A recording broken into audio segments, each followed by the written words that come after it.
श्री महाप्रज्ञ गुरवे नमः।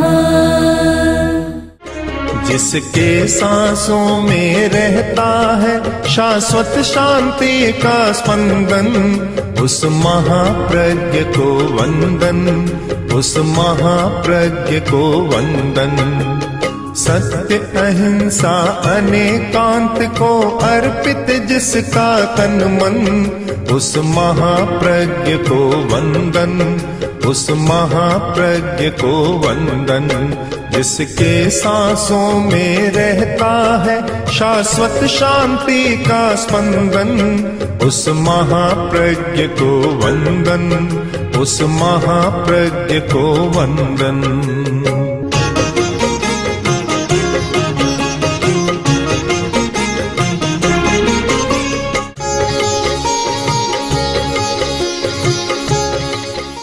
की रक्षा कैसे करें, आत्मा की रक्षा कैसे करें? तो पहली बात ये बतलाई कि नित्यं क्रोधात् तपो रक्षेत्। अगर तुम तप करते हो, तपस्वी हो, तो रक्षा करो। किससे? कि क्रोध से कहीं क्रोध तपस्या के पास न आ जाए। बड़ी कठिनाई है कि तपस्वी के साथ क्रोध जुड़ा हुआ है। यह भी कोई कैसा पता नहीं जोड़ा कैसे मिल जाता है। कई बार ये कैसेट बोलती है, लोग गाते हैं कि गुनारी जोड़ी ना ही मिले, पर यह तो जोड़ी मिल गई। कैसी जोड़ी मिली? क्या तपस्या करता है, क्रोध बढ़ जाता है, बढ़ता है, और बढ़ना स्वाभाविक है, क्योंकि उपवास किया, खाएगा नहीं तो ऊर्जा बढ़ेगी। ऊर्जा तो बढ़ती है। अब ऊर्जा का उपयोग करना नहीं जानता, उसे चैनलाइज करना नहीं जानता, उसका उपयोग कहाँ करे? अब वह ऊर्जा का उपयोग नहीं करता तो वह ऊर्जा जब एड्रेनालिन ग्लैंड के पास चली जाती है और कुछ केंद्रों के पास चली जाती है तो क्रोध बढ़ जाता है। जो तपस्या करने वाला स्वाध्याय और ध्यान में लग जाता है उसका क्रोध नहीं बढ़ता। उपवास किया, न स्वाध्याय न ध्यान, वो सारा समय विकथा में बिताया तो क्रोध को तो बढ़ना ही है। फिर वह ऊर्जा कहीं न कहीं तो अपना रास्ता खोजेगी। उस ऊर्जा को अगर हम स्वाध्याय और ध्यान में लगा दें तो फिर क्रोध नहीं बढ़ेगा। भगवान महावीर ने तपस्या की, उनका क्रोध कभी नहीं बढ़ा। कारण कि उपवास तो उनके लिए साधन था, मूल साध्य नहीं था। साध्य था आत्मानुसंधान, आत्मा की खोज, सत्य की खोज, वह उनका था। तो महावीर ने उपवास किया हो, ध्यान न किया हो, एक उदाहरण भी शायद आपको नहीं मिलेगा। उनके सारे उपवास ध्यान के लिए होते थे, न कि उपवास के लिए। जिस दिन ध्यान करना होता बस उपवास। ऐसा ही कोई एक तपस्वी था और बड़ा गुस्सेल था। किसी गृहिणी के पास बाहर आया और कुछ मांगा, कुछ जो चाहिए था वह स्वागत नहीं हुआ। गुस्से में आया और आकर साप देने लगा। पहले तो चिड़िया थी, चिड़िया दिया, चिड़िया मरकर नीचे गिर गई, उसको साप देने लगा। वह स्वयं पहुंची हुई महिला थी, बड़ी धार्मिक थी, जानती थी। जब साप देने लगा तो कहा कि महाराज सब पर साप मत दिया करो, मैं चिड़िया नहीं हूं आप जो गिर जाएगी। एकदम ठंडा हो गया। तो ये दो बातें चली। सापानुग्रह है, तपस्या के द्वारा दो शक्तियां पैदा होती है, साप देने की और अनुग्रह करने की। अनुग्रह भी कर सकता है अगर अच्छी तपस्या करे तो। किंतु जो लोग तपस्या के साथ आत्मानुसंधान नहीं करते, आत्मान्वेषण नहीं करते, आत्मगवेषणा नहीं करते, उनमें क्रोध बढ़ता है और क्रोध में कुछ ऐसी बातें मुंह से निकलती हुए बात हो जाती है, पर उससे न उसका भला होता न किसी दूसरे का भला होता। इस सारी स्थिति को ध्यान में रखकर और कहा रक्षा करो, तपस्या की रक्षा करो। तपस्या भी आत्मा का एक परिणाम है। आत्मा की रक्षा करो, तपस्या की रक्षा करो। किससे? कि क्रोध से रक्षा करो। वहां डाका नहीं डालेगा कोई, डाकू नहीं आएगा। क्रोध सबसे बड़ा भयंकर डाकू या कुछ भी मान लो, उससे रक्षा करो। दूसरी बात, श्रियम रक्षेच मत्सरात्। अगर तुम्हारे पास लक्ष्मी है या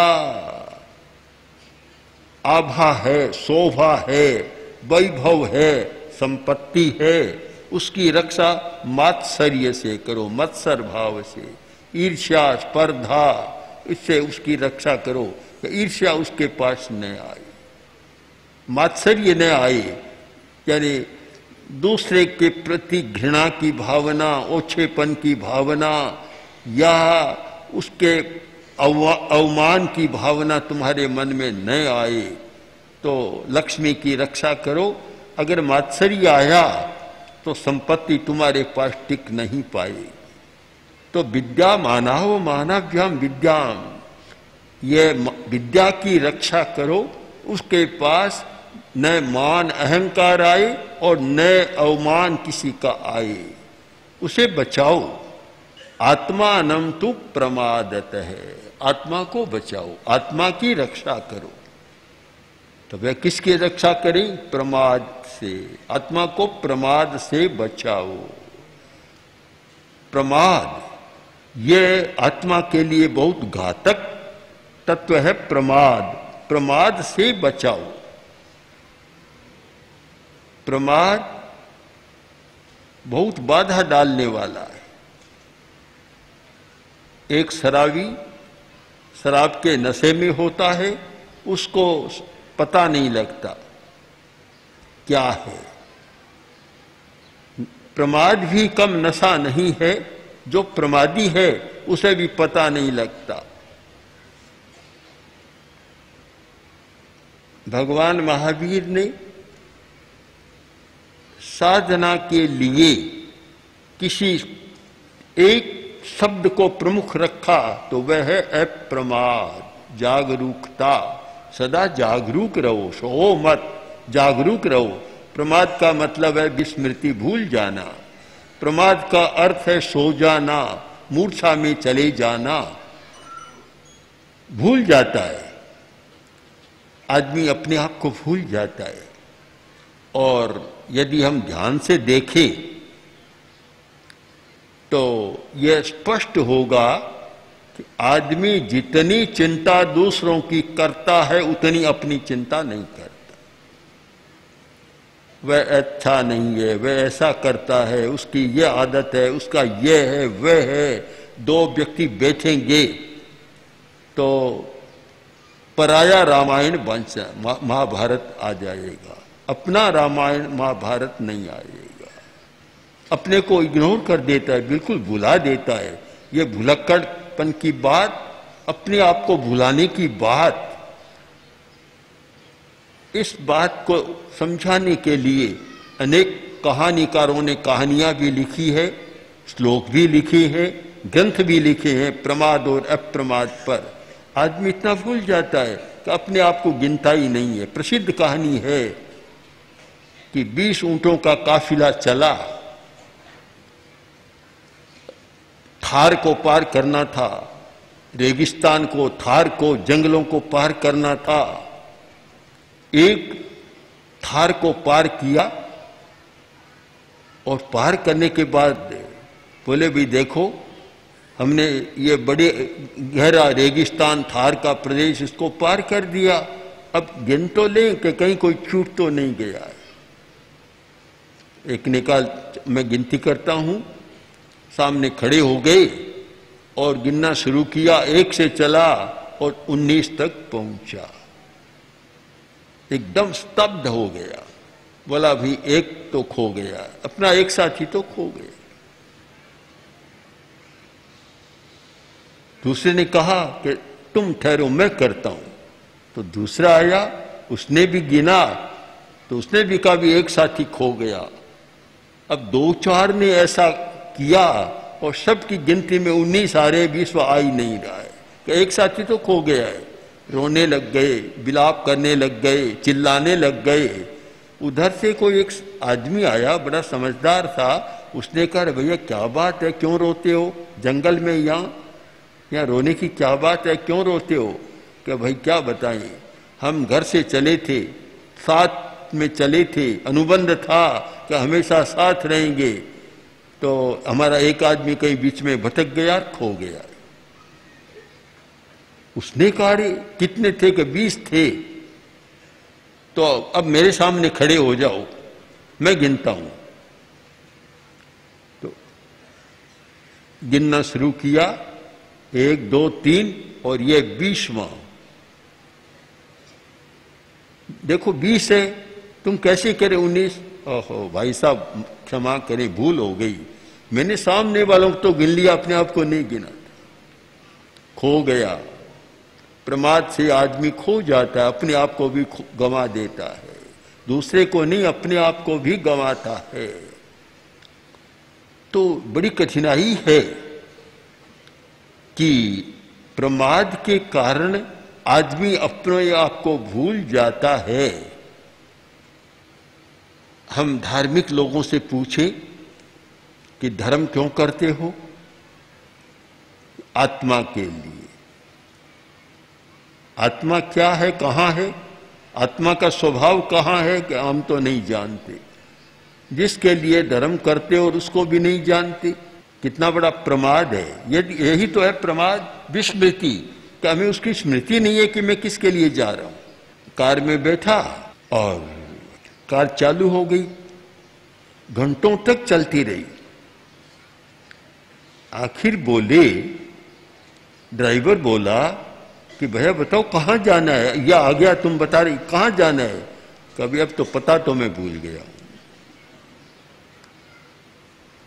यह है प्रमाद, विस्मृति, अपने लक्ष्य को भूल जाना, अपने कर्तव्य को भूल जाना, अपने गंतव्य को भूल जाना, यह है हमारा प्रमाद। और आत्मा को प्रमाद से बचाओ, यानी आत्मा के स्वरूप को जानने का प्रयत्न करो, उसे भुलाओ मत।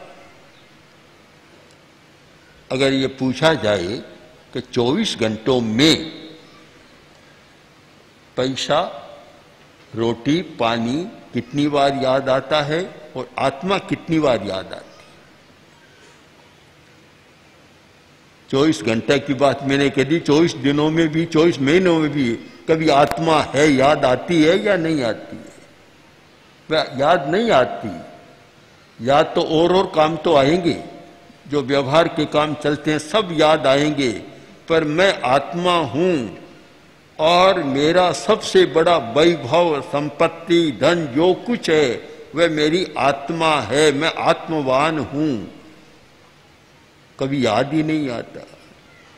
बाहर का ऐसा चक्र है कि शरीर को चलाने वाली सारी चीजें याद आती, किंतु आत्मा की बात याद नहीं आती। बहुत लोग जानते ही नहीं है कभी शरीर में कोई दूसरी चीज भी है क्या। कोरा शरीर नहीं है, कोरा ये कोई चिकित्सकीय केंद्र नहीं है कि जहां भाई भीतर हार्ड है, मांस है, लोही है, प्लाज्मा है और भी कुछ ऐसे तत्व हैं, भीतर अंग है, अवयव है, प्रत्यवयव है, आदि आदि है, स्नायु है, नाड़ी संस्थान है। इतना ही नहीं है। अगर इतना ही है तो फिर रक्षा की कोई बात ही नहीं आती। यह कि शरीर के भीतर चेतना है, चेतना है जिसके द्वारा हम जानते हैं। हमारा सारा ज्ञान चेतना के द्वारा होता है और वह शरीर नहीं है, शरीर के भीतर है। भीतर है, शरीर नहीं है। मकान है सामने, किंतु मकान तो कोई नहीं है, मकान तो मकान है, उसमें कोई है। तो शरीर तो एक मकान है, उसमें कोई रहने वाला है। हम मकान को तो जानते हैं, रहने वाले को नहीं जानते। भीतर जो रहता उसको नहीं जानते, भीतर का पता नहीं कौन रहता है। आजकल जैसे होता है ना कि एक फ्लैट वाला दूसरे फ्लैट में कौन रहता है नहीं जानते। कोई आश्चर्य की बात नहीं कि दूसरे फ्लैट में रहने वाले को नहीं जाने तो कोई आश्चर्य की बात नहीं, पर अपने फ्लैट में रहने वाले अपने आप को नहीं जाने तब तो आश्चर्य की बात होती है कि स्वयं को भी नहीं जानता।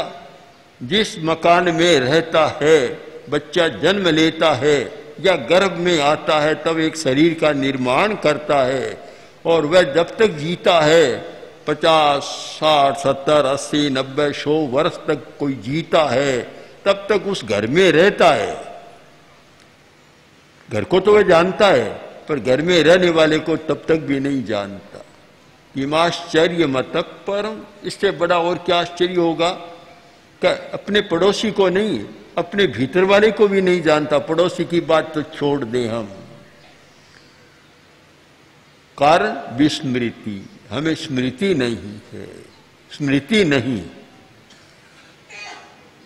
अपने आप को नहीं जानते। प्रमाद का एक अर्थ है विस्मृति, भूल जाना, अपने लक्ष्य को भूल जाना, अपने स्वरूप को भूल जाना, अपने कर्तव्य को भी भूल जाना। और प्रमाद का एक अर्थ है मूर्छा, मूर्छा, मूर्छा में चला जाता है आदमी, जागृत नहीं रहता। जागरूकता अप्रमाद है, प्रमाद है सोना, मूर्छा में चले जाना, सोया हुआ है। अब कोई पूछे कि तुम जाग रहे हो,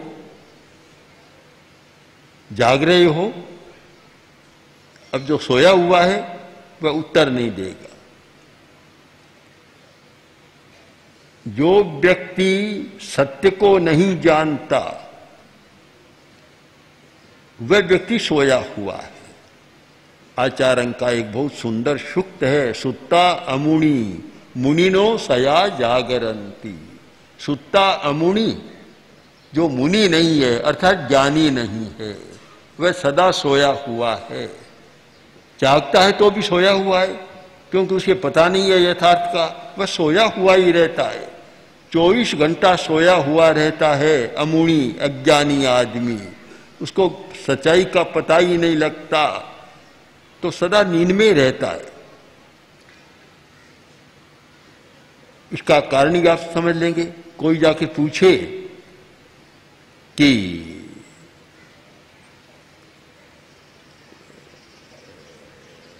तुम्हारे भीतर आत्मा है, मुझे पता नहीं, मुझे पता नहीं।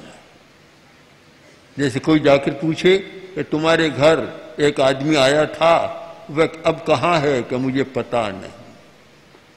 ठीक उत्तर यही हो गया कि तुम कौन हो।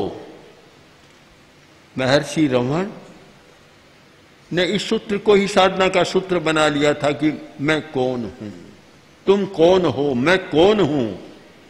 बस मैं कौन हूं, इस बात पर चलते चलते मैं कहां कौन हूं शायद पहुंच जाता है आदमी, पर इसको पता ही नहीं कि मैं कौन हूं।